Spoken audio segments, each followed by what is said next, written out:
Hare Krishna. Today I will speak on three aspects. I'll first discuss on the problems of the world today, and then I will discuss, that will be the first phase.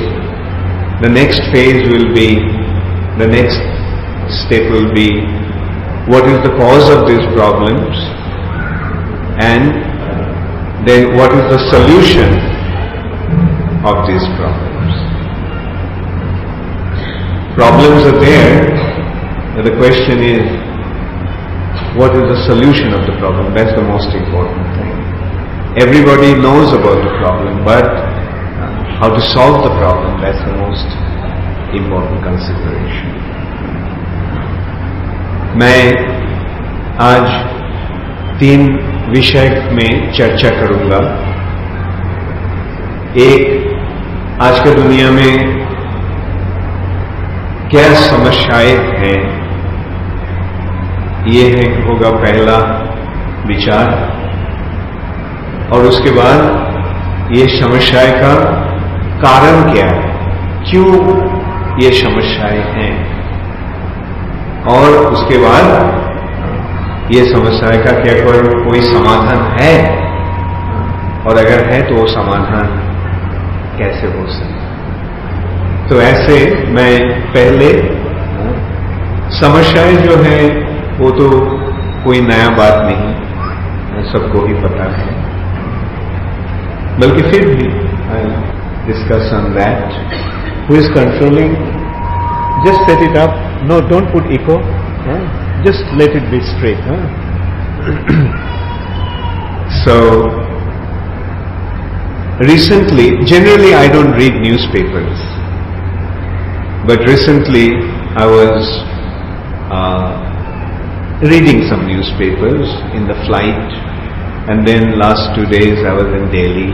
I was reading some newspapers here, and then today also in the train I got a newspaper. So for last 1 week, 10 days, I have been reading the newspapers quite regularly, and I became aware of some very, very big problems, both international and Indian. The international problem is the crisis in the financial world. The big financial companies that deal with billions and trillions of dollars, all of a sudden they realized that they spent more than they can afford to. So the point is, all these big financial companies are going bankrupt. And as a result of that, there is a big crisis. Many people have invested their money. People, what do? They put their money in the bank. The bank gives interest. They put their money in trust. They put their money in investments with the faith, with the confidence that their money is safe and their money will get a good return. Now what happened? The people that they trusted with their money, they lost their money. So can you imagine what a major crisis it is? All of a sudden people realize, many people are going to realize that they lost everything. Somebody may have 10 million, 20 million, $100 million. They are rich people. Where did they keep their money? They keep their money in the bank, they keep their money in the financial institutes, and all of a sudden what happened? Their money is lost, their money is finished, their money is gone. The person who had $100 million, all of a sudden he realized that he lost everything. So what a major crisis it is, what a disaster it is, worldwide. It happened in Europe, it happened in England, it happened in America, mainly in America. Now of course American government has been very generous and they are trying to bail them out. Like American government is giving these financial institutes $700 billion to rescue them from this disaster. Otherwise this disaster will destroy the whole world's economy. Anyway, so this is the problem. Now question is, okay, American government may give them $700 billion, but what is the guarantee that it will save them ultimately? Because the world situation, the world financial situation is in a very, very precarious condition. Today it may be saved, but tomorrow they'll face the even bigger crisis. Okay, anyway, this is one problem that I became aware of when I was outside of India last week. Then I come to India and then what do I see? Of course, when I was away from India, I heard about the bomb blast in Delhi and other places. Then I come to India and I see the newspapers are actually speaking very, very extensively about this. The terrorists, and some terrorists have been caught, and now there is a controversy whether they should be punished, they can be taken to justice, or they should be let loose. That is the controversy now. The point is, the world is in a very, very difficult situation. So this is the first phase, and this way we can see anywhere we look at there is problem, and these problems are of two kinds of problems. One is the problem due to the financial mismanagement, this one kind of problem, and the other problem this world is facing is terrorism. And anyway, and these are the two very, very basic roots of the problems of the world today. Terrorism and financial instability. And there are many other problems that are coming in relation to that. As a result of that, so many other things are happening. People are fighting, nations are fighting, the members of the family is fighting, races are fighting, different religions are fighting. Everywhere there is fights.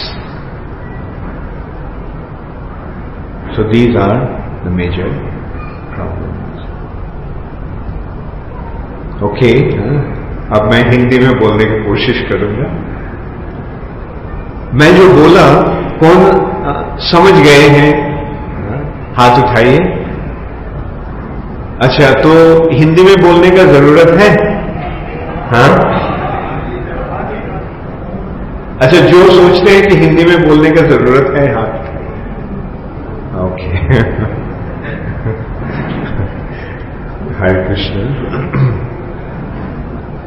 मैं साधारणतः मैं अकबर नहीं पढ़ता हूं,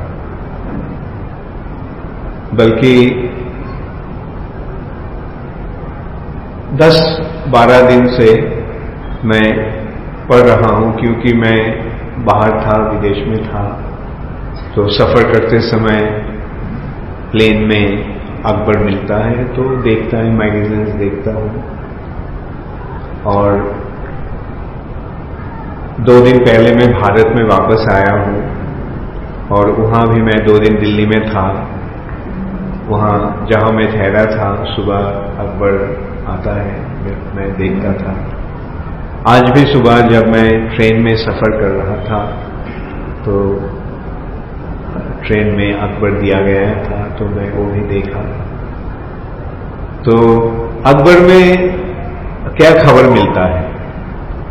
वहां खबर नहीं मिलता है, सारे बुरे संवाद मिलता है. We don't get news in the newspapers, we get only bad news. और और दुनिया भर, क्योंकि दुनिया का हाल इतना खराब है, क्योंकि एक बुरा खबर बिना और कोई खबर दुनिया में नहीं मिल रहा है। तो इस दुनिया में ये समस्याएं बहुत गंभीर रूप से, बहुत भयंकर रूप से प्रकट हो रहा है। उनमें से एक है कि अमेरिका में जो फाइनेंशियल इंस्टीट्यूट्स हैं, मतलब आप रुपया कहाँ रखते हैं? बैंक में रखते हैं। बैंक आपको इंटरेस्ट देता है ना? तो इंटरेस्ट देने के लिए बैंक को क्या करना पड़ता है? वो रुपया को इस्तेमाल करना होता है। तो बैंक क्या करते हैं? बैंक उधार देते हैं फाइनेंशियल इंस्टीट्यूट्स को, जो वो रुपया को अपना कारोबार में और दूसरे कारोबारों में उसको उपयोग करके उस रुपया को बढ़ाते हैं। तो ऐसे बहुत बड़े बड़े कंपनीज हैं अमेरिका में, यूरोप में, भारत में भी आ चुका है। ये सारे कंपनीज ये रुपया को इस्तेमाल करते हैं। बैंक आपको कितना देता है? 6-7% इंटरेस्ट देता है साल में। और बैंक क्या करते हैं? और किसी को 10% इंटरेस्ट में देते हैं। वो कंपनी और क्या करते हैं? उस रुपया को वो 15% इंटरेस्ट लगा कर देते हैं। तो ऐसे ये रुपया को इस्तेमाल होता है। तो ये जो बड़े बड़े सारे जो कंपनीज हैं, ये कंपनी को अचानक पता चला कि उसके पास जितना रुपया है उससे ज्यादा वो खर्चा करके उससे ज्यादा खर्चा कर बैठे हैं। तो मतलब उसके पास जितना बाजार में देने को है उतना रुपया उनके पास नहीं है। जैसे अगर आपको रुपया देना है और आपके पास रुपया नहीं होता तो आपका हाल कैसा होता है? बहुत खराब हो जाता है ना। तो हम लोग क्या करते हैं? 2-5 हजार का ये करते हैं, डील करते हैं। बल्कि उन लोगों ने क्या करते हैं? उन लोगों ने बिलियंस ऑफ डॉलर्स का इस्तेमाल करते हैं। तो इसलिए बहुत सारे बड़े बड़े कंपनी आज खत्म होने के अवस्था परिस्थिति में आ गया है। तो ये इसका मतलब क्या होगा? बहुत सारे आदमी जो इन सारे कंपनीज में और बैंक में अपना रुपया डाला था, उसको अचानक उसका पता चलेगा कि उसके पास और कुछ पैसा नहीं है। जो रुपया उन कंपनी में डाला था वो कंपनी फेल हो गया है। तो केवल देखिए, ये 2-5 हजार का सवाल नहीं है। ऐसे बहुत सारे आदमी हैं जिसको 100 बिलियन 200 मिलियन डॉलर्स बैंक में रखे थे और उन लोगों का और इन्वेस्टमेंट में डाले थे। वो लोग को पता, वो लोग एकदम एक दिन के अंदर वो एकदम भिखारी बन जाएंगे। बहुत सारे का ऐसा है। अमेरिका में हुआ भी। वहां तो जो मकान कैसे खरीदते हैं? वो इंस्टॉलमेंट में खरीदते हैं। पूरा पैसा नहीं देते हैं। बैंक बोलते हैं ठीक है, तुम 20% दो और बाकी 80% तुम 20 साल में दोगे। तो ऐसा हो चुका है कि 20 साल में से 15 साल का पेमेंट हो चुका है, बल्कि अब उसको पता चला कि उसको मकान और नहीं है, क्योंकि मकान तो उसका नाम में नहीं था, बैंक के नाम में था। तो ऐसे बहुत सारे मुश्किल होने वाला था।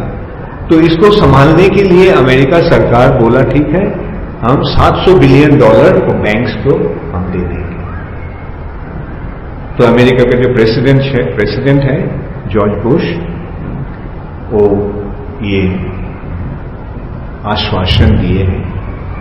तो शायद इस स्थिति का कुछ सुधारने का संभावना कुछ समय के लिए है, बल्कि असल बात यह है कि कब तक ये ऐसे उन लोगों ने सुधारेंगे, क्योंकि जैसे दुनिया का हाल है, रुपया लेकर आदमी जैसे काम कर रहे हैं, काफी दिन तक ऐसा नहीं चलेगा।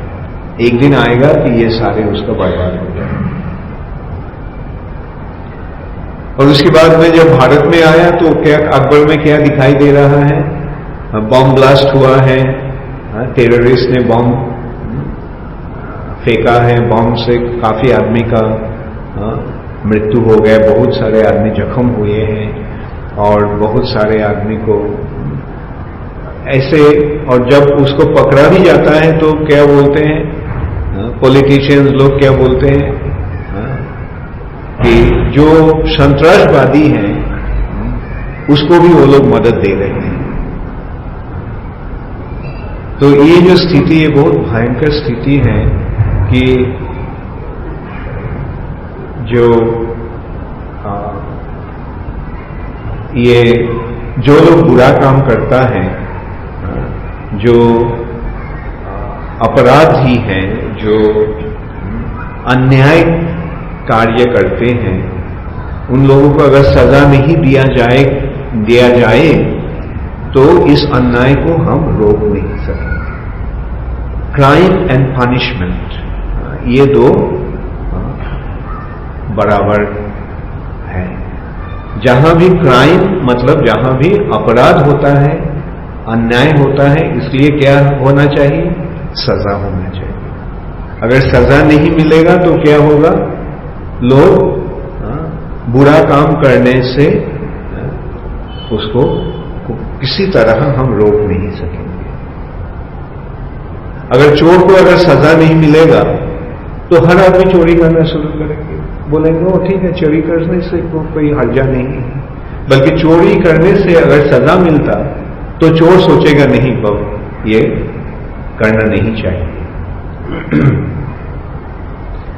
ऐसे तो बात ये है कि ये सारे समस्याएं मैं देख रहा था, पढ़ रहा था, और मैं सोच रहा था कि ये देश, ये भारत का हाल क्या होगा और इस दुनिया का भी हाल कैसा होगा। तो मतलब ये इस दुनिया में सबसे बड़ा दो समस्याएं हैं। एक समस्या है रुपया की समस्या। ये रुपया सेफ नहीं है। हमारा जो रुपया है उसको हम किसी तरह ठीक रूप से संभाल नहीं सकेंगे। ऐसा हो सकता है कि मेरा रुपया जो मैं बैंक में विश्वास करके रखा था, एक दिन हमको खबर मिलेगा कि वो रुपया हम उस जो बैंक में रखा था वो बैंक खत्म हो गया है। नहीं तो मैं जो इन्वेस्टमेंट में जो रुपया को डाला था, जो बोला हर साल तुमको 20% इंटरेस्ट मिलेगा मुनाफा के रूप में, तो वो जहां पर हम मेरा सारे कमाई को डाला था, वो कमाई एकदम एक दिन शायद हमको खबर मिलेगा कि वो पूरा नष्ट हो गया है, खत्म हो गया, वो मिलने वाला नहीं है। तो ये तो एक तो है रुपया का समस्या, और दूसरा समस्या है संतराश की समस्या।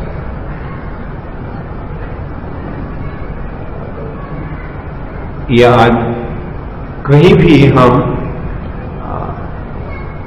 सेफ नहीं है। हो सकता है कि हम यहां बैठे हैं, कोई एक आदमी आकर एक बॉम्ब यहां फेंक सकता है, और तो देखिए तो हाल क्या होगा। और आजकल जैसा जितने सारे अस्त्र तैयार हुआ, weapons of mass destruction, weapons of mass destruction. पहले अस्त्र क्या होता था? तलवार होता था, धनुष होता था, बाण होता था। बल्कि आजकल का अस्त्र क्या है? जिससे एक आदमी को मारा जा सकता था। एक आदमी एक समय 1 या 2 या 3 या 4 आदमी को मार सकता था। बल्कि आजकल का जो अस्त्र है, आणविक अस्त्र, परमाणविक अस्त्र जो है, उससे क्या होता है? एक बॉम्ब से सारा शहर खत्म हो सकता है। लाखों करोड़ों आदमी एक पल में नष्ट हो सकता है। तो ये दो समस्याएं दुनिया में हैं।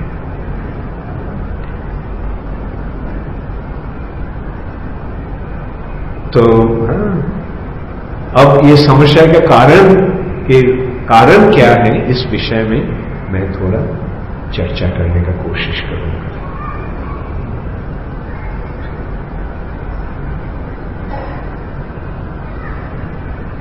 So now I go back to English again. So, what's the cause of these problems, this crisis? The cause, first of all, I will consider that it is not that only in today's world we have this crisis. These problems had always been there in this world. These problems had been there 50 years ago, these problems had been there 100 years ago, these problems had been there 500 years ago, this problem had been there 5,000 years ago. We can see 5,000 years ago, what do we find in Mahabharata, the history of India. Mahabharata actually is the history of India. What do you find in Mahabharata? Don't you find there was a major crisis? Even before that, before Mahabharata, we find when Ramchandra came here, was there any problem? Yes, Ravan was causing so much problem. Not only Kamsa caused problem 5,000 years ago, hundreds of thousands years ago, Ravan caused even greater problem. He was just killing people. Whoever was performing any kind of sacrifice for pleasing the Supreme Personality of Godhead, Ravan and his associates were just killing them, the Rakshasas. Even before that, in Satyuga, we find how Hiranyakashipu was persecuting all the people. And so in this way, we can see that these problems had always been there in this world. Today we may have the problems in certain way. In the past, the problems had been there in some other way. But the problems had always been there. There was never a time when this world was free from problems and difficulties and crisis. Now, why? Because this material nature is the place where we come to face problems. This material nature is a place where we are destined to suffer. There are three kinds of sufferings. There are three kinds of sufferings. Sufferings caused by our own body and mind. That is called Adhi-atmik klesha. Then the sufferings caused by other living entities, other creatures. That is called Adhi-bhautik klesha.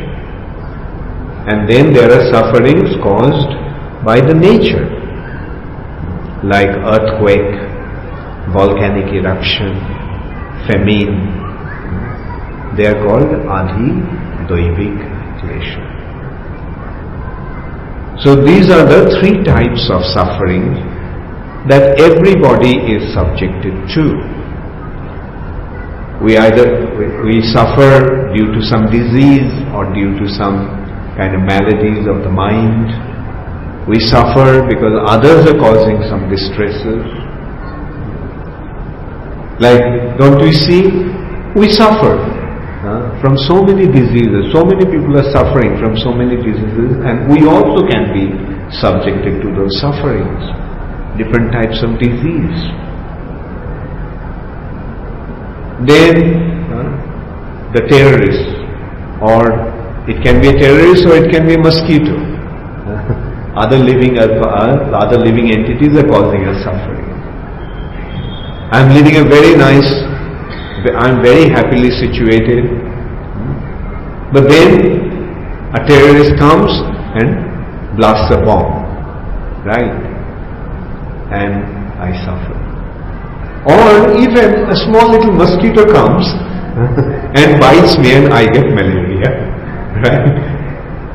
So these are the sufferings caused by other living entities. And then there are sufferings like there is volcanic eruption, there can be earthquake, there can be war,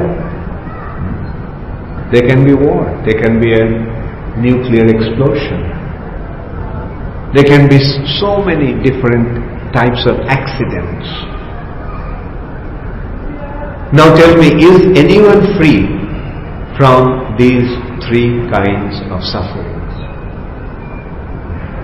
One may be very rich, one may have all the wealth, one may have all the influence and power and facilities.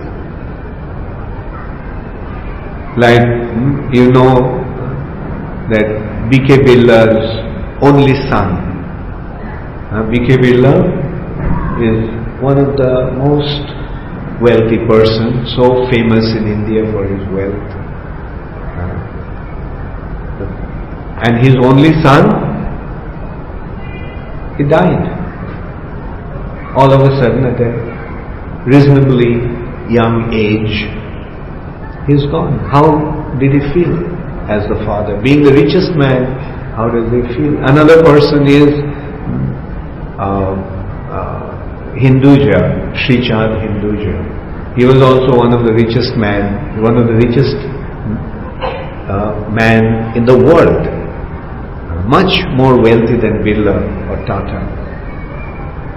And his only son, Dharam, he committed suicide. Only son of the richest man. Now how does it feel? Do you think, or in spite of being the richest man, he was happy? Or so many other people, a rich man, I remember Paul Getty, his daughter was kidnapped. How did he feel? And killed. So this is how, in this material nature, everyone is suffering. Why? Because this material nature is a place of suffering. Dukkhalayam ashvashatam. This material nature is dukkhalayam. Is a place, alayam means a place which is meant for dukkha. Dukkha means dukh, suffering, miseries, sorrows. Everyone comes to this material nature to suffer. Therefore, if there is suffering, should you be surprised? No. Now, what is the cause of this suffering? Why are we suffering? The cause of this suffering is our own actions. We cause our own suffering. If we act in a wrong way, we will suffer. If we act in the right way, we will enjoy. This is the law of this material nature, which is known as the law of karma. In physics also, this law is there. To every action, there is an equal and opposite reaction. So that is the law of nature. In physics there is a law of motion. This is a law of motion, but actually the reality is that it goes even beyond just inert matter. To every action there is an equal and opposite reaction. But in reality, in our lives also, to every action there is an equal and opposite reaction. opposite reaction. What is the opposite reaction? You try to enjoy, you will get suffering. Or the other way around, you voluntarily accept difficulties, you will enjoy. Like that's why in the past the ascetics, mendicants used to perform austerities. Austerities means they would voluntarily accept hardship. Why? Because as a result of that hardship, they will get enjoyment. Now again, see how it works. Somebody is undergoing hardship, austerities, and as a result of that he is enjoying. But then as he enjoys, then what happens? Then he will be subjected to the equal and opposite reaction. As a result of his suffering, he will enjoy, and as a result of his enjoyment, he will undergo suffering. So that is the law of this material nature. So ultimately, everyone is subjected to miserable conditions in this material nature. Now, if today there is some suffering, then we have to understand that it is my own doing. I am responsible for whatever is happening to me. And today if I am enjoying, then also I have to understand that it is happening because of some good things that I have done in the past. But let me be careful that let me do not get carried away by this enjoying spirit. Because if I do that, then I will be subjected to suffering again. So this is the law of nature. Now sometimes it happens individually, sometimes it happens collectively. Sometimes I suffer individually. Like somebody throws a stone, it hits me and I get hurt. But sometimes somebody may come here and blast a bomb, and collectively all of us will suffer. Now what we have to understand from that sometimes this karmic reaction will work individually and sometimes collectively, in the sense, those who have acquired a similar kind of karma, they will be brought together in one situation and then they will be subjected to some kind of difficulties or sufferings. So this is how we have to see the reality of our existence in this material nature. Anyway, so now let me try to speak in Hindi, or should I continue in English? Or maybe I can continue in English, come to an end, and then say it in Hindi. Will it be better? I want your response. Sanjay? Carry on in English? Okay, go into Hindi now. Okay, and then go into English. Okay. Okay. So, मैं पहले बताया था कि इस दुनिया का समस्या क्या है और ये समस्या का कारण क्या है। मैं अब उस विषय पर चर्चा करूंगा। ऐसा नहीं कि ये समस्याएं केवल आज ही दिखाई दे रही है, दुनिया में समस्याएं हर समय ही था। आज से 50 साल पहले भी था, आज से 100 साल पहले भी था, आज से 500 साल पहले भी था, आज से 5000 साल पहले भी था। 50 साल पहले का समस्या क्या था?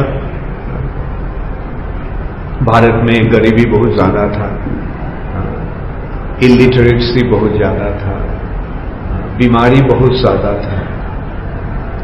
100 साल पहले क्या था, भारत अंग्रेजों के अधीन था, इसलिए अंग्रेजों ने हम पर अत्याचार कर रहा था। 500 साल पहले, 300-400 साल पहले क्या था, भारत मुसलमानों का अधीन था और उस समय मुसलमानों ने भारतवासी पर अत्याचार कर रहा था। 5000 साल पहले क्या था, कंस कितने सारे अत्याचार कर रहा था, साधुओं को बहुत परेशान कर रहा था। कोई 1000 साल पहले क्या था, रावण कितना अत्याचार कर रहा था। तो ऐसे हम देखते हैं ये भौतिक जगत में समस्याएं हर समय ही है, हर समय ही था और हर समय ही रहेगा। क्यों? क्योंकि भगवद गीता में भगवान कह रहे हैं कि ये भौतिक जगत दुखालयम आश्वास्यतम, ये भौतिक जगत दुख के आगार है, आलय है। जैसे कोई व्यक्ति कारागार में सुख भोग करने के लिए नहीं जाता है, कारागार में कैदी को क्यों भेजा जाता है? कैदी को क्यों भेजा जाता है? सजा में, दंड के देने के लिए।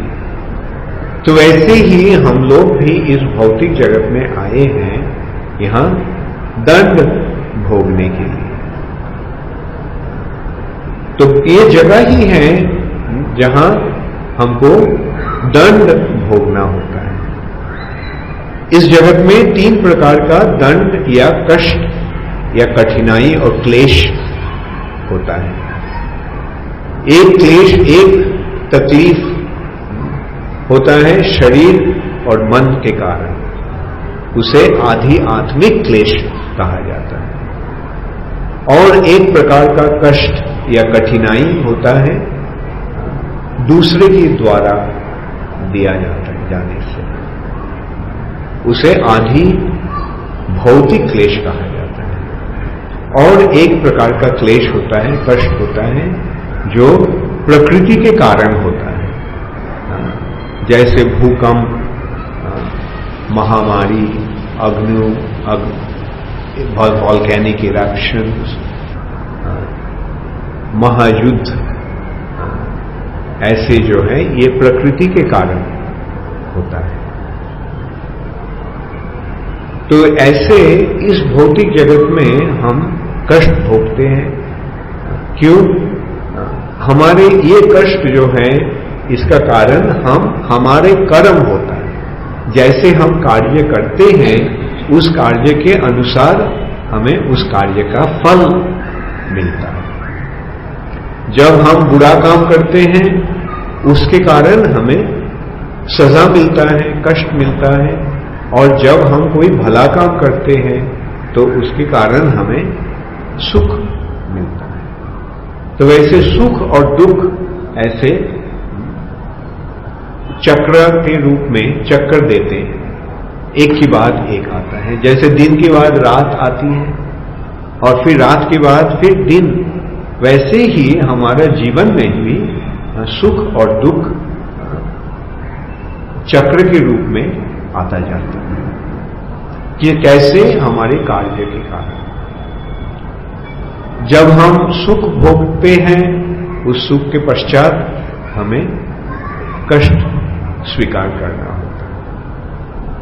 इसलिए भारत में जो तपस्वी होते थे उन लोगों ने तपस्या करते थे। तपस्या का मतलब उन्होंने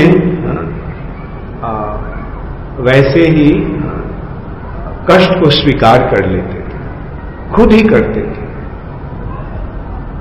क्यों? ताकि उसके परिणाम के रूप में उनको सुख मिल सकता है। बल्कि बात यह है कि अगर सुख भोग लेते हैं तो सुख के कारण, उस सुख के पश्चात उनको फिर दुख या कष्ट ये भोगना पड़ता था। तो ये है प्रकृति का नियम। और इस नियम को हम ऐसे 3 रूप में इस नियम में हमें कष्ट मिलता है, और कभी जो सुख मिलता है वो सुख ज्यादा समय तक नहीं रहता है, अश्वाश्यतम, पल भर के लिए रहता है, उसके बाद सुख चला जाता है, उसके बाद दुख आता है। तो इसका कारण क्या है? कारण ये है कि हम जो बुरा काम करते हैं इसके कारण हमें कष्ट मिलता है, और जो असल जो गलत मूल जो मुख्य गलत जो है, सारे गलत फहमी का स्रोत क्या है? हम भगवान को भगवान को हम त्याग दिए। भगवान को त्यागने के कारण हमें यहां सजा मिल रहा, अर्थात भगवान को त्यागने से हम इस भौतिक जगत में गिर जाते हैं और भौतिक जगत को ही वास्तव के रूप में ग्रहण करके इसको भोग करने का कोशिश करते हैं, और इसके कारण हमें सजा मिल रहा है। तो हमारा पहला गलती क्या था? पहला गलती था हम भगवान को अस्वीकार कर दिए, भगवान को त्याग दिए।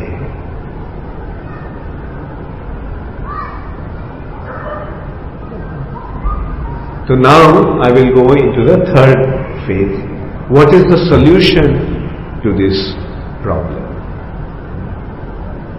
The solution to the problem is, in order to understand the solution, we have to go to the root of the problem. So what's the root of the problem? The root of the problem is that we have rejected the Supreme Personality of Godhead, Krishna. And as a result of that, we have fallen into this material nature. And as a result of falling in this material nature, what's happening? We are thinking that this material nature is the absolute truth. It is the ultimate reality. And we are trying to enjoy this material nature. So that is called materialism or materialistic outlook. Due to our materialistic outlook, we are suffering. The more materialistic you become, more intense will become your suffering. Now, what is the opposite direction? Opposite to material is spiritual. What is the spiritual consideration? The spiritual consideration is accept Krishna as the Supreme Personality of Godhead, and you become subservient to Him. That's why in Bhagavad Gita, Krishna is giving that solution in a very simple way. Sarva dharman parityajya mam ekam sharanam vraja. Aham tvam sarva papebhyo mokshayishyami ma shucha. Krishna is saying, simply surrender unto me. Sarva dharman parityajya mam ekam sharanam vraja.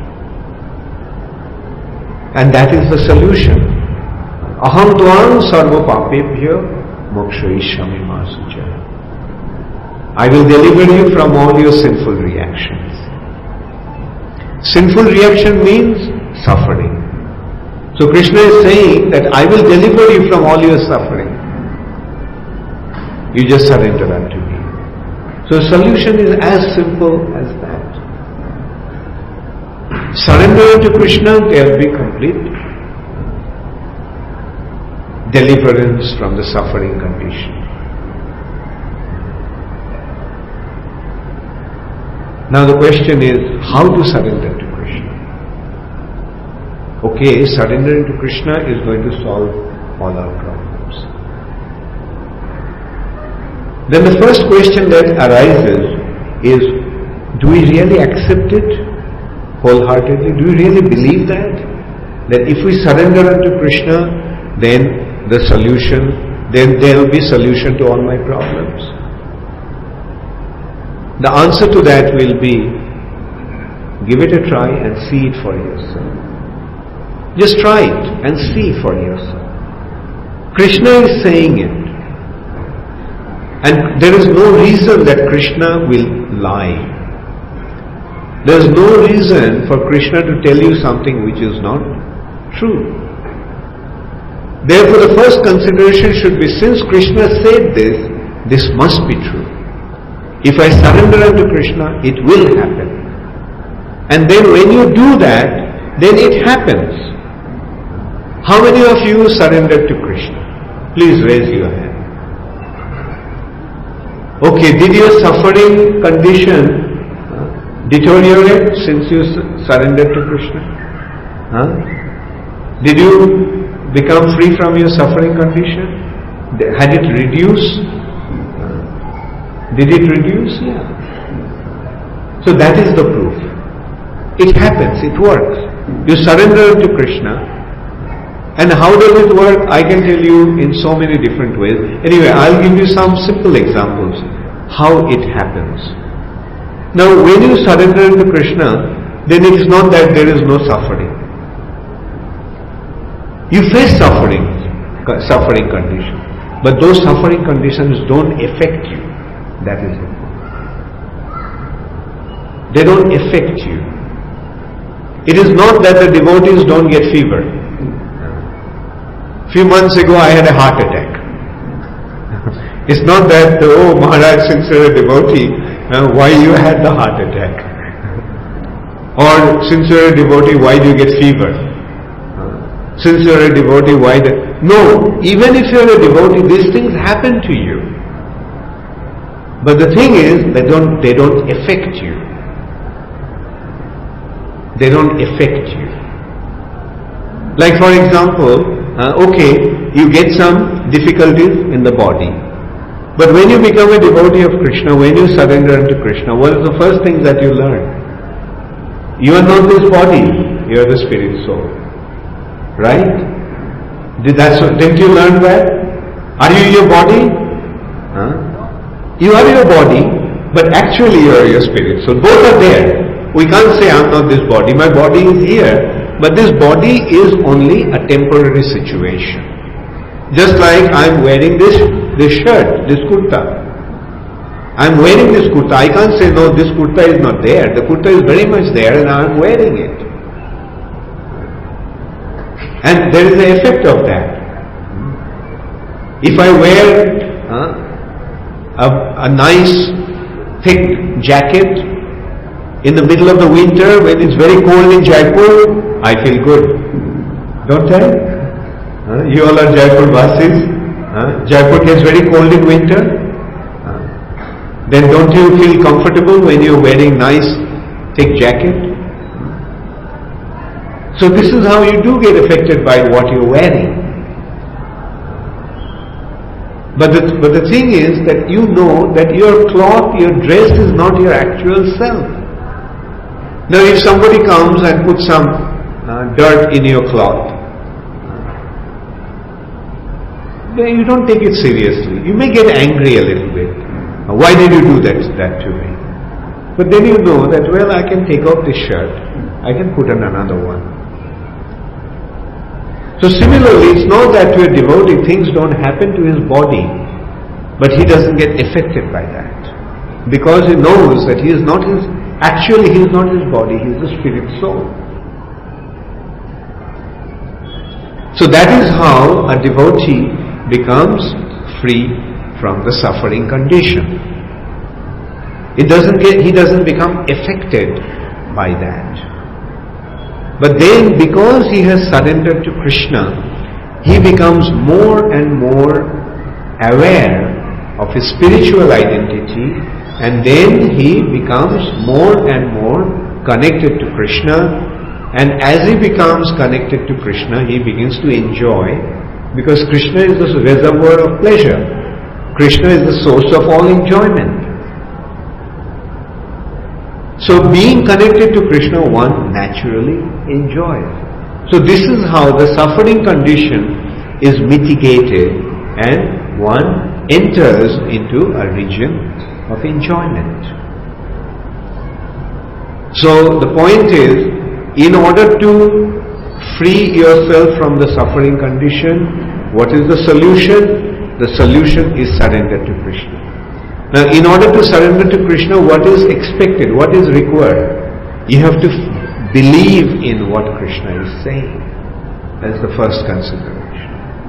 Then you have to recognize that Krishna is the Supreme Personality of Godhead. Have to have this faith that Krishna is real. Krishna is there. Although we may not be able to see Krishna, but Krishna is there and He is seeing us. I may not be able to see Him, but He is seeing me. And when He sees that I am surrendering myself to Him, Krishna is going to respond. Krishna is going to reciprocate.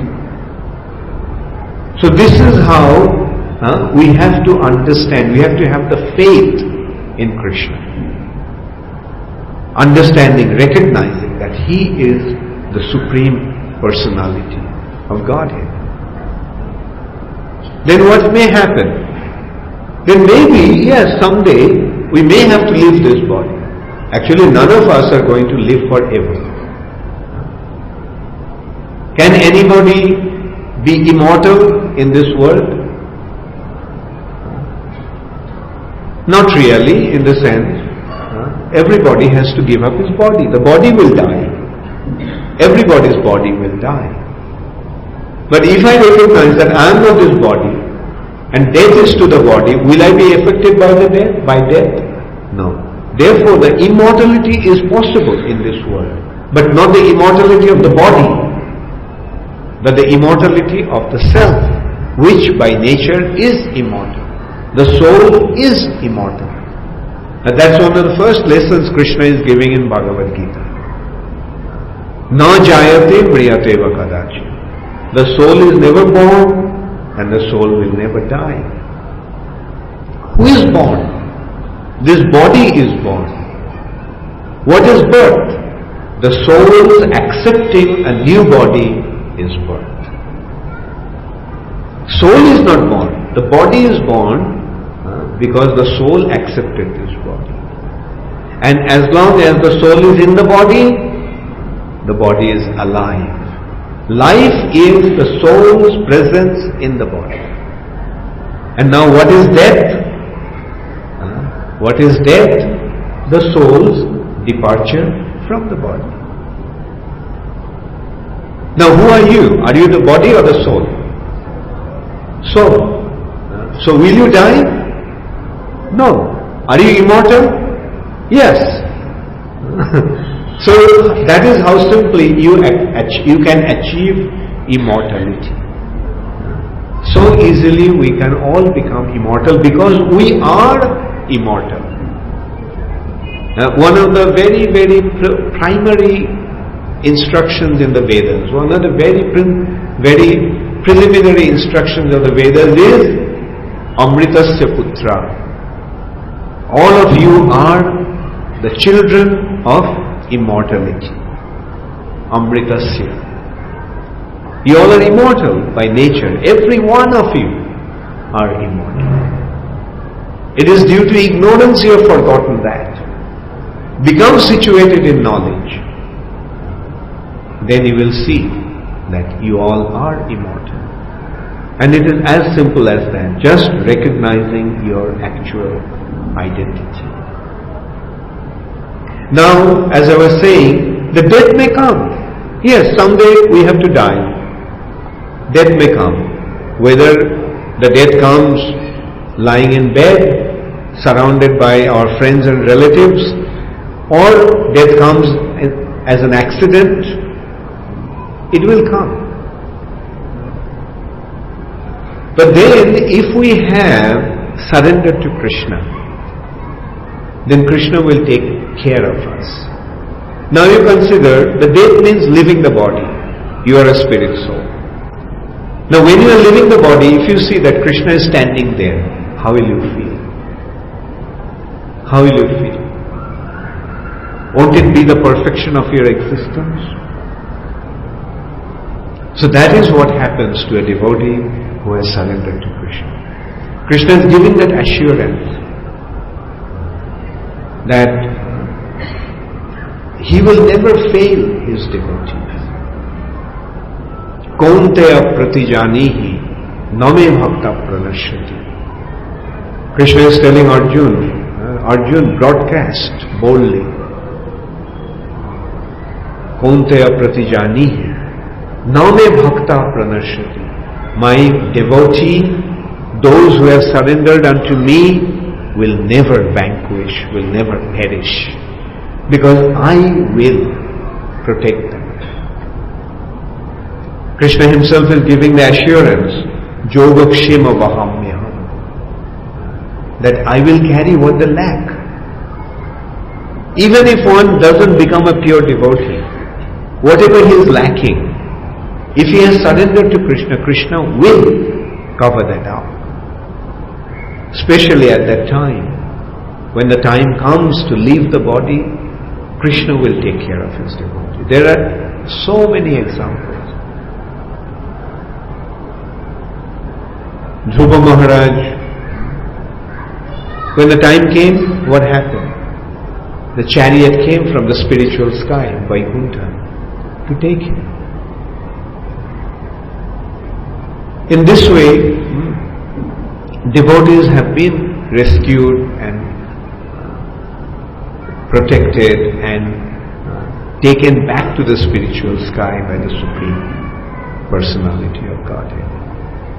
Now when you become situated in that understanding, through that proper surrender, there is nothing to be afraid of in this world. Then let the financial situation collapse, let the terrorism spread all over the world, let Ravans and Kumbhakarna and Shishupal and Dantavakra and Kamsa and Bin Laden, let them all come and do whatever they want to do. You are not going to be affected by it. Because Krishna is there to take care of you. Why should you be worried by these demons? Because Krishna has given the assurance, Paritranaya sadhuna. He will protect the sadhus. Those who have taken shelter of him, Krishna will protect them. There is no doubt about that. And it's not that Krishna will always protect the body. Sometimes Krishna may protect the body. But what is the real protection? The protection is the salvation of the soul. When the soul is reclaimed by Krishna and taken to the spiritual sky, that is the ultimate achievement. Okay, so now let me try to translate that in Hindi. तो मैं बोला था कि समस्या का समाधान कैसे हो सकता है. तो समस्या का समाधान सोचते हुए हमको सबसे पहले विचार करना होगा कि समस्या का कारण क्या है. तो समस्या का, हमारे जितने सारे समस्याएं हैं, कठिनाई हैं, सारे समस्याएं का मूल कारण है कि हम भगवान को त्याग दिए.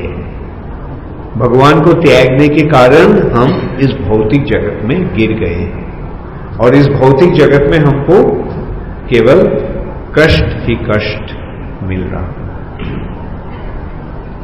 तो ये कष्ट से उद्धार प्राप्ति का उपाय क्या है? इस कष्ट से उद्धार के उपाय है भगवान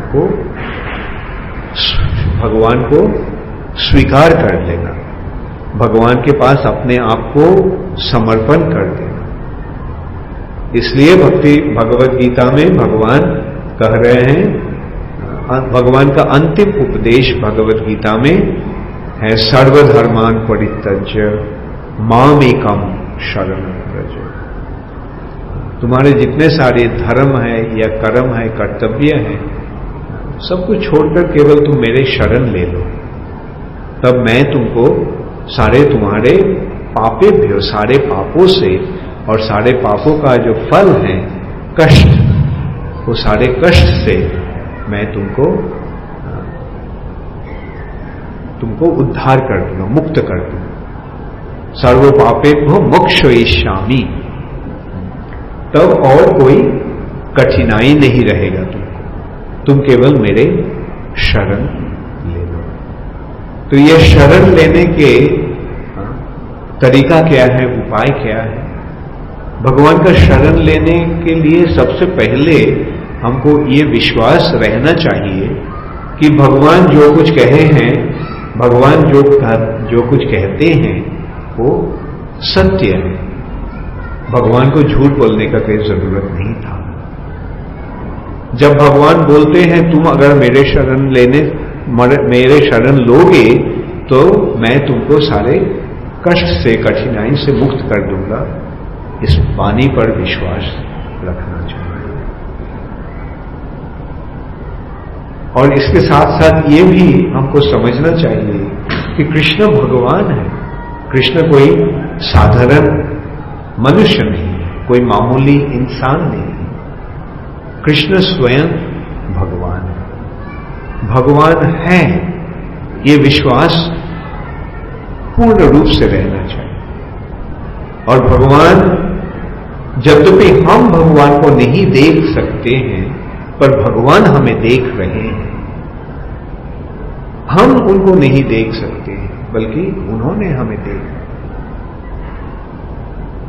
और जब भगवान देखते हैं कि हम उनको शरण ले लिया है, हम सही रूप से, हार्दिक भाव से जब हम भगवान को शरण लेते हैं, तो भगवान हमें देख रहे हैं और तब भगवान हमें स्वीकार कर लेते हैं। भगवान बोलते हैं ठीक है, ये मेरे शरण में आ गया है तो इसके सारे जिम्मेदारी अब से मेरा है। भगवान ऐसे उनका जिम्मेदारी लेते हैं। ये विश्वास पूर्ण रूप से रहना चाहिए। और जब भगवान हमें ऐसे, जब हम भगवान को शरण लेते हैं तो इसका मतलब ये नहीं है कि तब और कोई कठिनाई नहीं रहेगा। नहीं, कठिनाई आएगा।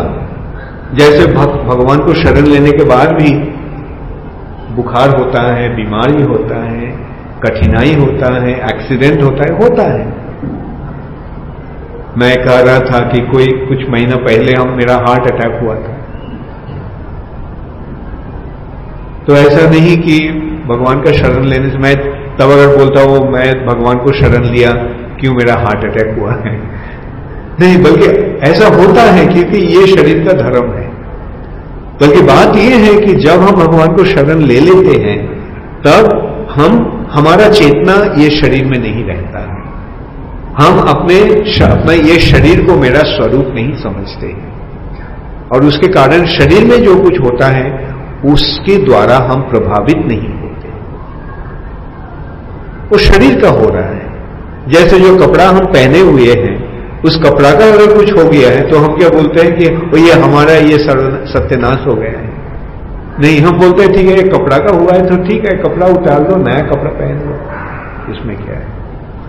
तो वैसे ही शरीर का जब कुछ होता है तो हम उसके द्वारा प्रभावित नहीं होते हैं, क्योंकि तब हमें पूर्ण रूप से ये ज्ञान प्राप्त होता है कि मैं ये शरीर नहीं हूं। जो कुछ हो रहा है ये शरीर का हो रहा है और एक दिन ये शरीर में बुढ़ापा आएगा, ये शरीर को त्याग कर हमें जाना पड़ेगा। बल्कि कौन जाएगा?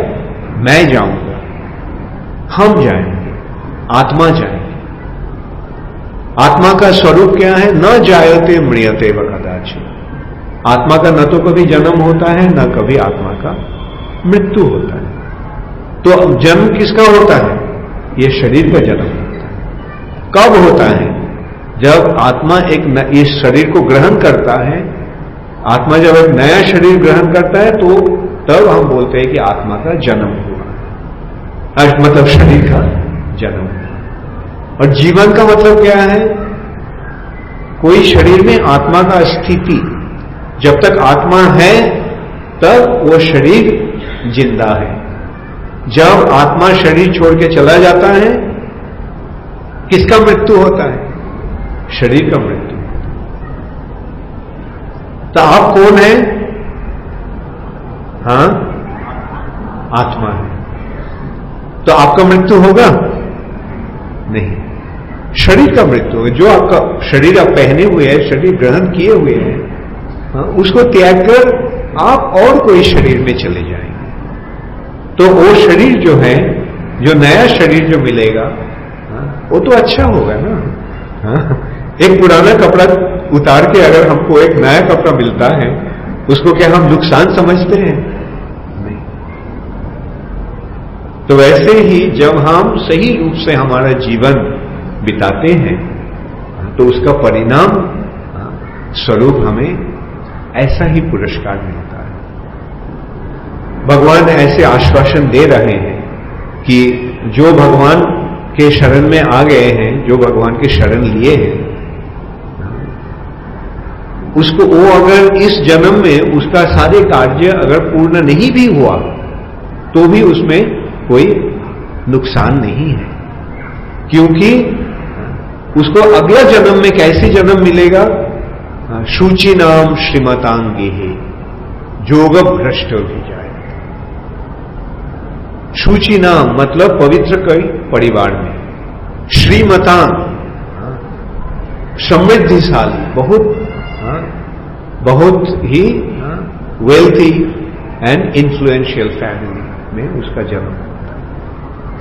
तो देखिए भगवान के भक्त बनने से ये फायदा ये होता है कि अगर अगला जन्म भी होगा, अगर इस जन्म में हमारा कार्य खत्म करके हम भगवत धाम में अगर नहीं भी जा सका, बल्कि अगला जन्म कैसे मिलेगा? एक बहुत ही समृद्धिशाली परिवार में, और जो बहुत ही शुचिना मतलब पवित्र परिवार में हमारा जन्म होगा। वहां एक नया शरीर मिलेगा। कैसा शरीर मिलेगा? जो शरीर के द्वारा हम फिर से भगवत भक्ति संपादन कर सकें। तो ऐसे भगवान के भक्त बनने से केवल लाभ ही लाभ होता है, कोई नुकसान किसी तरह का भी होता है। तो आप बताइए हमें क्या करना चाहिए जब हम भगवान को, ये सारे समस्या का समाधान कैसे हो सकता है? भगवान का शरण लेने से सारे समस्या का समाधान होता है। ऐसा नहीं कि तब हमारा कुछ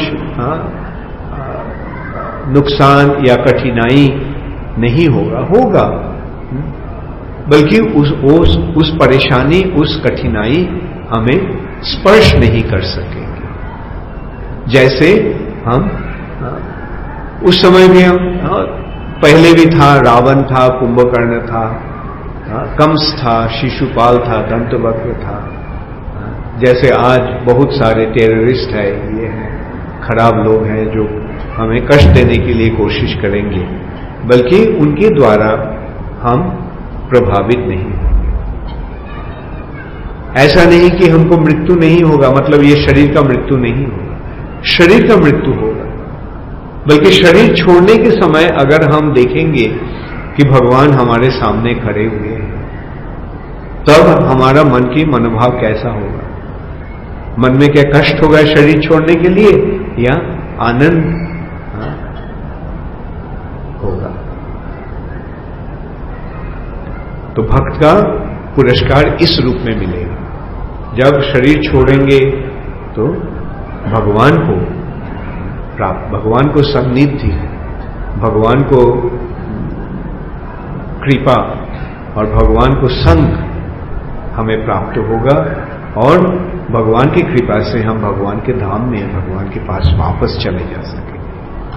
यह है जीवन की अंतिम पूर्णता, the ultimate perfection of our lives. Hare Krishna. कोई प्रश्न अगर है किसी को आप दे सकते हैं। हम प्रश्न जो करना चाहते हैं, आप कागज है, आप लिख के वो प्रश्न कागज में दे सकते हैं। किसी को अगर प्रश्न है तो आप लिख सकते हैं।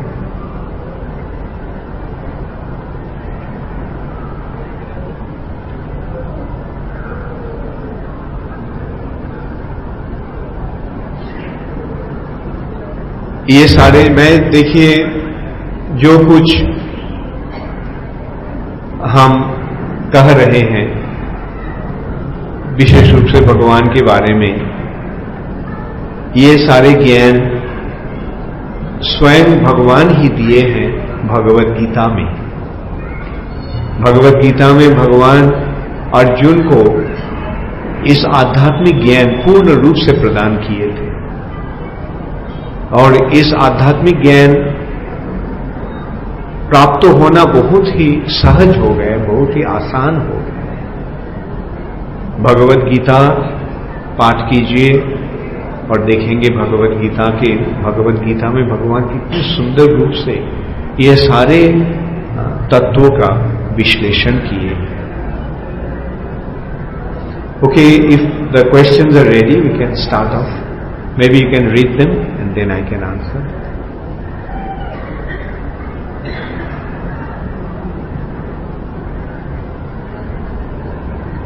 Hari Om. There is a question from Vishnu Yajna Prabhu.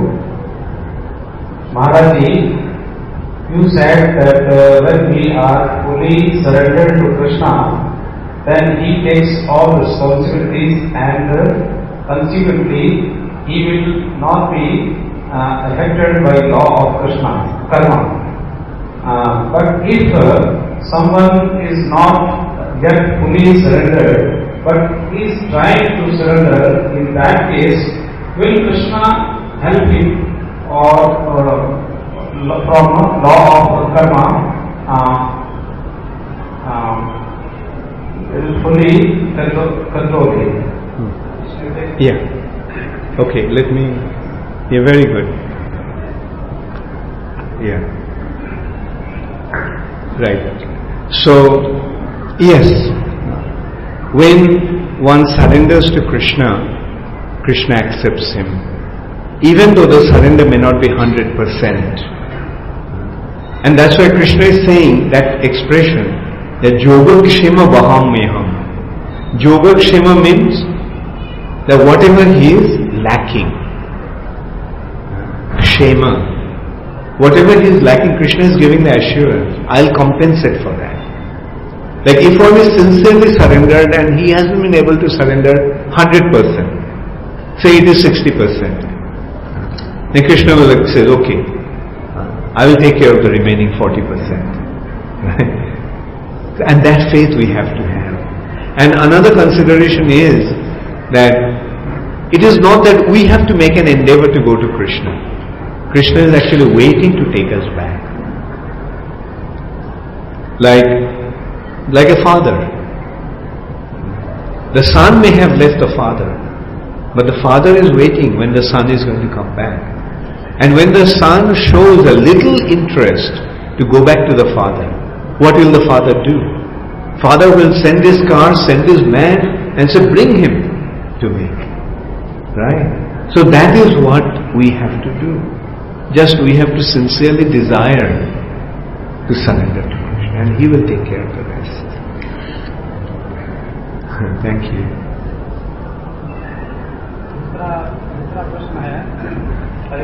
दूसरा प्रश्न है भोले शंकर जी का, ईश्वर की जितनी ज्यादा भक्ति करते हैं उस भक्त को भगवान अधिक कष्ट क्यों देते हैं?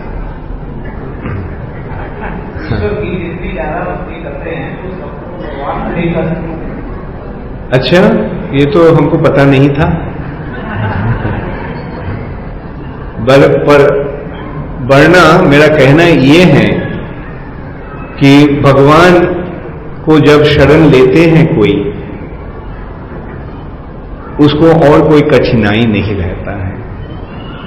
इस सिलसिले में मैं प्रश्न किया था कि जो लोग भगवान को शरण लिए हैं उनको क्या परेशानी हो रहा है या आर दे सफरिंग और दे आर एंजॉयिंग।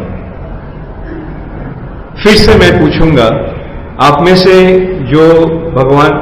से कौन कौन भगवान को शरण लिए हैं? हाथ उठाइए। अच्छा, आप में से जो भगवान को शरण लिए हैं उनको क्या कठिनाई ज्यादा हो रहा है या कठिनाई नहीं हो रहा? हाँ, नहीं हो रहा, कम हो गए, है ना? अच्छा, इसके और विचार ये हैं कि जब हम भगवान को शरण लेते हैं तब ये हम हम उतना इंपॉर्टेंस नहीं देते हैं, क्योंकि साधारण रूप से, स्वाभाविक रूप से ही हम ये शरीर के प्रति हम उदासीन हो जाते हैं थोड़ा बहुत। हाँ, क्योंकि हम समझ लेते हैं कि हम ये हमारे शरीर नहीं है, हम हमारे स्वरूप में आत्मा है। ये शरीर में जो कुछ हो रहा है हो रहा है, चाहे कम हो या ज्यादा हो कठिनाई, जो कुछ हो रहा है ये शरीर का हो रहा है, मेरा नहीं। जैसे अगर कुछ कपड़ा, मेरा कपड़ा का कुछ होता है क्या मैं सोचता हूं कि ये मेरा हो रहा है? नहीं। जो बुद्धिमान है वो कभी नहीं सोचेगा वो मेरा कपड़ा फाड़ दिया मतलब वो हमको फाड़ दिया है नहीं। तो उसने अपना शरीर के द्वारा प्रभावित नहीं होते। देखिए समय जो है सीमित है, समय हमारे पास करीब 20-25 मिनट का और है जिसमें कि प्रश्न उत्तर हो सकते हैं, तो इसको जल्दी पूरा करने का प्रयास करेंगे। तो प्रश्न में ये नाम नहीं है प्रभु जी का, देखा महाराज, we perceive all pleasure and pain through senses, means that I know only body. Then how do we perceive that I am not this body and I am soul? The truth I am not aware. Yeah. Yes, the physical perceptions are through the senses. But we have to understand that beyond the senses is the consciousness. And the consciousness is not subjected to the senses. Rather, the senses are subjected to consciousness. And that consciousness is coming from the soul. Like the real anatomy is like this.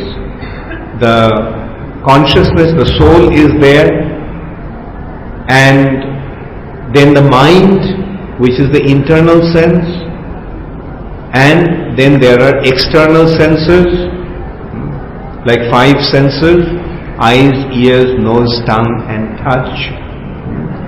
And then there is the nervous system. All the nerves, there are hundreds and millions of nerves in the body. Those nerves are ending in different senses, and whatever we are perceiving, the nerve is carrying all those informations. The nerves, what is the nervous system? If we notice it, all the nerves are actually converging into the spinal cord. And the spinal cord is running to coming up to the brain center. And the brain center is the seat of the mind. And it is the mind that is perceiving all the experiences of the body. But as I pointed out, beyond the body is the soul. And the soul is giving out the consciousness. Consciousness is coming from the soul. Like simple consideration, when the consciousness is not flowing through the body, when you are asleep, then a mosquito bites you, do you notice it? No. Somebody is calling you all kinds of names, do you hear that and get angry? No. Why? Because the consciousness is not flowing through the senses, and as a result of that, you are not perceiving anything. But still, you are conscious. So it is not that our consciousness is limited only through the sensual and mental perception. Rather, it is those perceptions are only limited to the body. Only the physical, bodily perceptions are relative to the nerves and the senses and the mind. But beyond that is the self, the soul, which is the root or the source of consciousness. Damodar प्रभु जी का प्रश्न है, चैतन्य महाप्रभु जी स्वयं श्री कृष्ण हैं, इसका कोई शास्त्र प्रमाण बताने की कृपा। श्री चैतन्य महाप्रभु कृष्ण है, उसका शास्त्रीय प्रमाण। चैतन्य महाप्रभु कब आए थे? 500 साल, लगभग 500 साल पहले। श्रीमद् भागवतम का रचना कब हुआ था? 5000 साल पहले। महाभारत का रचना कब हुआ था? 5000 साल पहले। मतलब चैतन्य महाप्रभु के आगमन के आविर्भाव के लगभग 4,500 साल पहले महाभारत में और श्रीमद् भागवतम में ये वर्णन हुआ है। जैसा भागवतम में कृष्ण वर्णन द्विषा कृष्णम सांग पांगास्त्र पार्षदम यज्ञ संकीर्तन प्राय जजंती ही सुमेधस। अर्थात श्री कृष्ण जिनका कांति है कृष्ण श्याम, वो अकृष्ण अर्थात गोरे रंग कांति लेके आएंगे उनके अस्त्र अंग उपांग अस्त्र और पार्षदों के साथ आकर उन्होंने संकीर्तन यज्ञ का सूचना कर, अर्थात हरे कृष्ण कृष्ण कृष्ण हरे हरे, हरे राम राम राम हरे हरे। ये एक नया यज्ञ जिसे संकीर्तन यज्ञ कहा जाता है, जो कलियुग का युग धर्म है, इस युग धर्म का संस्थापन करेंगे, प्रवर्तन करेंगे। और जो बुद्धिमान है सुमेधा सह, जिसका मेधा सुंदर है, उन व्यक्तियों ने इस संकीर्तन योग में, संकीर्तन यज्ञ में योगदान करके उनका अनुगमन करेंगे। तो बताइए ये व्यक्ति कौन है? अच्छा, महाभारत में सुवर्ण वर्ण हेमांग वरांगश्चंदनांगदी सन्नास कृच्छमो शांत निष्ठा शांति परायण। भगवान जिनका रंग श्याम है, घन श्याम, बादल की घन घटा के जैसे रंग होता है वैसे उन्होंने सुवर्ण वर्ण सोने की कांति ग्रहण करके सुवर्ण वर्ण हेमांग और उनका सारा अंग चंदन के द्वारा चर्चित रहेगा। उन्होंने संन्यास ग्रहण करके इस धरती पर शांति और पूर्ण समृद्धि का मार्ग प्रदर्शन करेंगे। सन्नासकृत समो शांति निष्ठा शांति परायण। बताइए वो व्यक्ति कौन है? अच्छा, और भी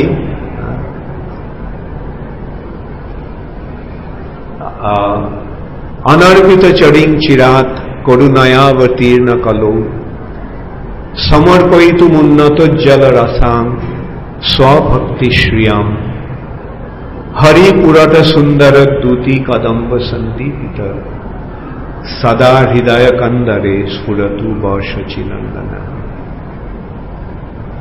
अर्थात जो वस्तु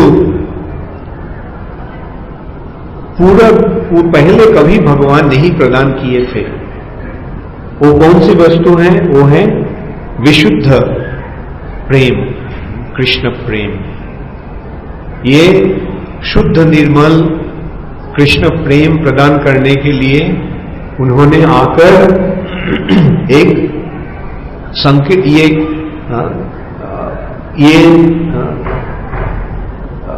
स्वभक्ति श्रियम, अपने भक्ति को, अपना भक्ति श्री संपदा को प्रदान करने के लिए उन्होंने आएंगे इस कलियुग में।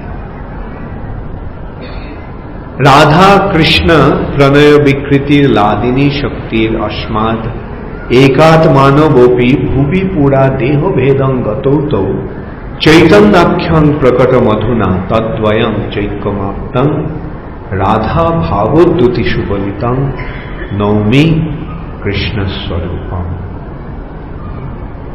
अर्थात राधा और कृष्ण है शक्ति और शक्तिमान।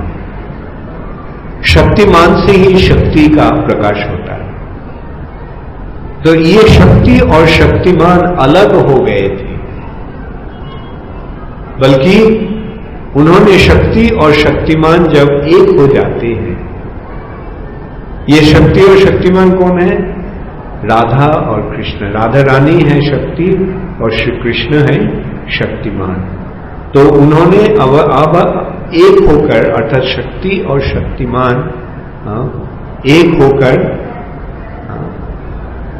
श्री चैतन्य महाप्रभु के रूप में प्रकट हुए हैं। ऐसे बहुत सारे प्रमाण, शास्त्र प्रमाण महाप्रभु के विषय में है। हरे कृष्ण। एक और प्रश्न है अमित सोनी जी का। जब हम भगवान श्री कृष्ण के अंश हैं तो हमारा आगमन भौतिक जगत में क्यों हुआ? क्योंकि भगवान के धाम से पुनरावृत्ति नहीं। हाँ, यद्यपि हम भगवान के अंश हैं, पर हम भगवान के बहुत क्षुद्र अंश हैं। जैसे आग और चिंगार। आग जब चिंगार आग है, बल्कि जब चिंगार आग से निकल जाता है तब अपना जो अग्नि का जो शक्ति चिंगार में था वो नष्ट हो जाता है और भस्म में गिरकर चिंगार जो था वो भस्म बन जाता है। तो वैसे ही यद्यपि हम भगवान के ही अंश हैं, परंतु क्षुद्र अंश होने के कारण जब हम भगवान से अलग हो जाते हैं और इस भौतिक जगत में गिर जाते हैं, तब हमारा जो आध्यात्मिक या चिन्मय जो गुण है उसको हम खो बैठकर इस भौतिक जगत का जो गुण है इसको ग्रहण कर लेते हैं। तो इसलिए जीव शक्ति को भगवान को तटस्थ शक्ति कहा गया है। तट का मतलब है नदी का इस पार में है पानी और उस पार में जमीन, और जमीन और पानी के बीच जो एक जहां पानी और जमीन का संगम होता है उसे तट कहा जाता है। हाँ? इस साइड में पानी, उस साइड में भूमि, जमीन। तो वैसे ही जीव अगर चाहता है तो इस भौतिक जगत में रह सकता है और अगर चाहता है तो भगवान के पास जा सकता है।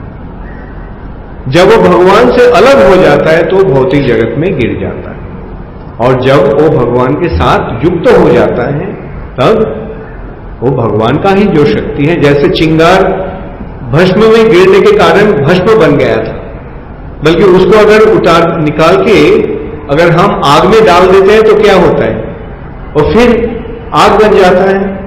तो वैसे ही हम जब भगवान के साथ संपर्क जोड़ लेते हैं भक्ति के द्वारा, प्रेम के द्वारा, तब हमें पूर्ण रूप से उस आध्यात्मिक शक्ति को हम प्राप्त हो जाते हैं। और प्रश्न है, if we come across a problem, then should we try to make out a solution or we should leave all to Krishna and rest idle? Do both. You try it because you are a man or a woman, so you have the ability. But at the same time, depend upon Krishna. Depend upon Krishna and try to overcome those difficulties. अगला प्रश्न है, जब आत्मा की में जन्म होता है या मृत्यु, लेकिन आत्मा का आकार बताया गया है कि बाल के अग्रभाग के 10,000 हिस्सा है, यह किस प्रकार निरूपण किया? ये आत्मा का जो डायमेंशन बताया गया है, 10,000 भाग, केशाग्र 10 भाग से शतधा, केशाग्र 100 भाग से शतधा, अर्थात केश के अग्रभाग का 10,000 भाग के एक भाग के बराबर है आत्मा का।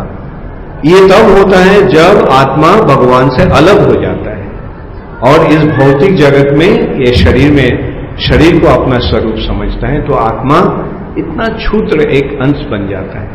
बल्कि भक्ति के द्वारा जब भगवान को सेवा शुरू करता है तो उसका आध्यात्मिक शरीर का प्रकाश होता है, और जब वो पूर्ण रूप से भगवान की सेवा में लग जाते हैं तब उनका आध्यात्मिक शरीर का प्रकाश होता है। घनश्याम प्रभु जी का प्रश्न है, मान्यवर भगवत शरण से क्या तात्पर्य है?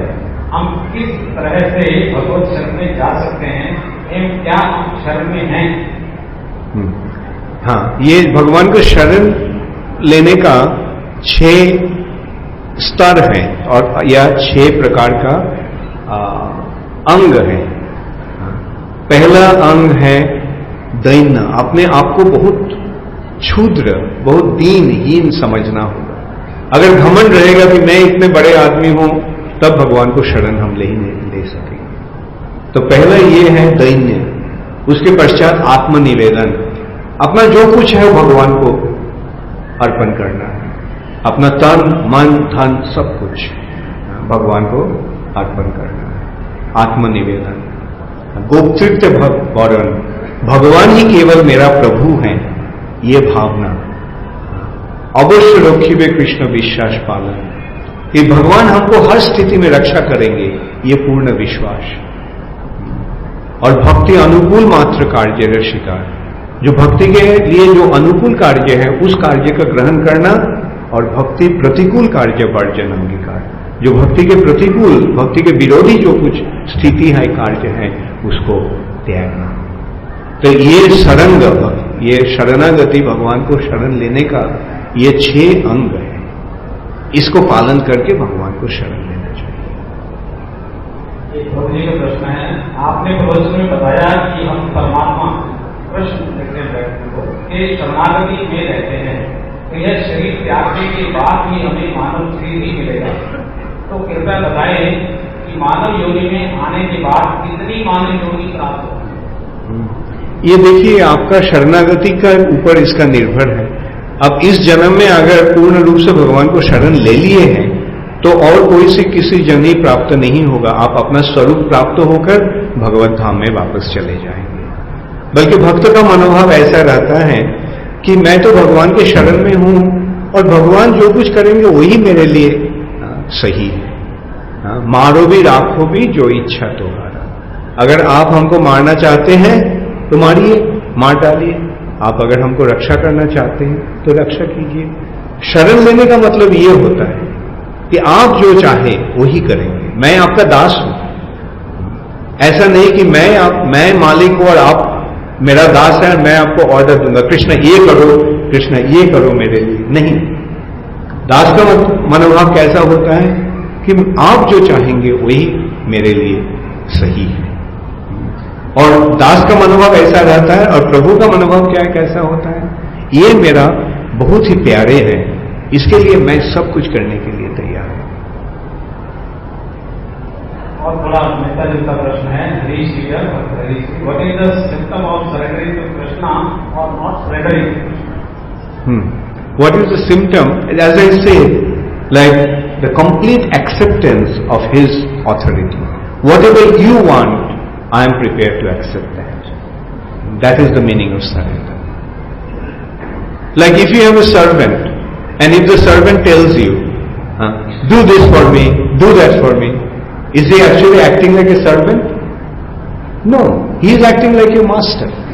The servant is, Prabhu ji, आप जो कुछ बोलेंगे मैं करने के लिए तैयार हूं।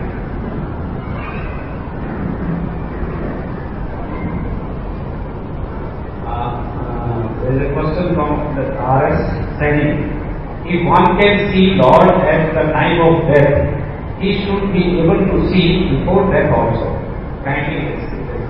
That will depend. You see, again, he is the master. So it will depend upon his will. When he wants to manifest himself to you, just wait for that. If he wants to show himself now, or at the time of death, or even if he doesn't show himself at the time of death, a devotee doesn't worry about that. He is my Lord. I can't, if I say, Krishna, you have to come to me now, then am I acting like his servant and accepting him as the Lord? No. So Lord means surrender, whatever you want to do. And it is true, like if he can come at the time of death, he can come before also. And the thing is, he has come before you. You go to the temple, Right here is Govindaji temple. Go and see the temple. Who are you seeing? Do you think you are seeing a statue made of stone? There is an extremely unfortunate situation. When you stand in front of Govindaji, consider that you are seeing Krishna. This is Govindaji himself. With that faith, you have to look at him, and then only you will see how he stands in front of you. प्रतिभा कुमारी महाराज श्री कृष्ण हमें मन में उठने वाली प्रेरणा के माध्यम से प्रेरित करते हैं, या हमारे मन में आने वाले विचारों के माध्यम से जीवन की राह दिखाते हैं। परंतु कई बार हमारे अपनी सोच, हमारी इच्छाएं हमारे विचारों को भ्रमित कर देते हैं। तो हम कई बार समझ नहीं पाते कि हमारी अपनी सोच हमें प्रेरित करती है या कृष्ण द्वारा आने वाली प्रेरणा से हम प्रेरित हो रहे हैं। यह स्थिति कंफ्यूजन कर सकती है। ये स्थिति कंफ्यूजन, अच्छा, ये अपने आप हो रहा है। जब ऐसी कंफ्यूजन है तब कोई भक्तों के पास जाके पूछना कि ये क्या मेरा मन की कल्पना है या भगवान के द्वारा प्रेरणा है। और प्रेरणा का और एक प्रभाव ऐसा है कि हमको ये भक्ति के अनुकूल जो कुछ भावना है, जो हमें भगवान की भक्ति करने को प्रेरणा देता है, वो हमको भगवान का ही निर्देश के रूप में ग्रहण करना चाहिए। बल्कि अगर हम सोचेंगे कि हाँ भगवान हमको नाइट क्लब में जाने के लिए प्रेरणा दे रहे हैं, नहीं तो उस प्रेरणा भगवान का नहीं है। भक्ति के अनुकूल जो कार्य है वो है भगवान के द्वारा दिया हुआ प्रेरणा। और जो कार्य हम भगवान से विमुख कर देते हैं उसको भगवान की प्रेरणा के रूप में नहीं ग्रहण करना चाहिए। आप अगर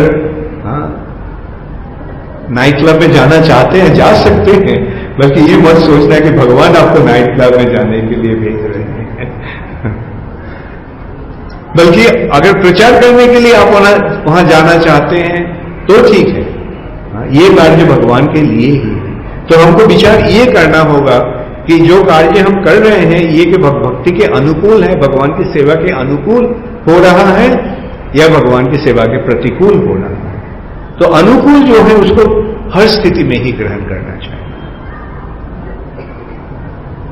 एक प्रभु जी है, रमेश चतुर्वेदी जी, उनका प्रश्न है, श्री राम एवं श्री कृष्ण में विशेष अंतर क्या है? श्री राम को सदा त्याग किया एवं दुख पाया, तथा श्री कृष्ण के जीवन में सदा आनंद रहा बुलाया। अतः दोनों ही भगवान है, पर श्रेष्ठता किसकी है? हाँ, बहुत अच्छा। हाँ, देखिए रामचंद्र है मर्यादा पुरुषोत्तम, अर्थात शास्त्र की मर्यादा शिक्षा देने के लिए भगवान श्री रामचंद्र के रूप में आए। और श्री कृष्ण है लीला पुरुषोत्तम, अपने लीला को आस्वादन करने के लिए अपने भक्तों के साथ भगवान श्री कृष्ण। रामचंद्र शिक्षा दे रहे हैं कि कैसे हमको आचरण करना चाहिए, और इसलिए रामचंद्र का जो कार्य है, लगता है कि रामचंद्र का कितना कष्ट हो रहा है, बल्कि भगवान हर स्थिति में ही आनंदमय है। भगवान का ये जो लीला है ये भगवान का अभिनय है। जैसे मंच पर अभिनेता ने अभिनय करता है, वैसे ही भगवान हमें कुछ शिक्षा देने के लिए अपने लीला विलास करते हैं। ये अभिनय है। तो रामचंद्र कौन सी अभिनय कर रहे हैं? रामचंद्र अभिनय कर रहे हैं मर्यादा, धर्म की मर्यादा स्थापन करने का, कैसे हमें एक आचरण करना चाहिए। इसलिए रामचंद्र का जो लीला है उसको अनुकरण करना चाहिए। हम अगर भगवान को अनुकरण करना चाहते हैं तो रामचंद्र का अनुकरण करना चाहिए, कृष्ण का कभी अनुकरण नहीं करना चाहिए, कि कृष्ण लीला पुरुषोत्तम है। उन्होंने जो कुछ कर रहे हैं अपने लीला, अपने भक्तों के साथ आनंद आस्वादन करने के लिए, और रामचंद्र शिक्षा दे रहे हैं कैसे हम आनंद प्राप्त हो सकते हैं।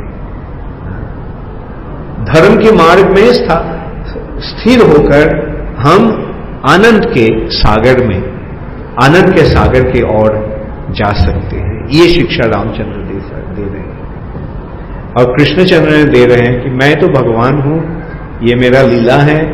हाँ, तुम अगर चाहो तो तुम मेरे साथ आ सकते हो, बल्कि इस लीला में योगदान करो, लीला में मेरा अनुकरण करने का कोशिश मत करो, तो मुश्किल हो जाएगा।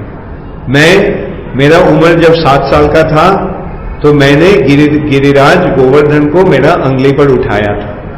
हाँ, तो ऐसा कार्य करने का कोशिश मत करो, अगर करोगे तो तुम्हारा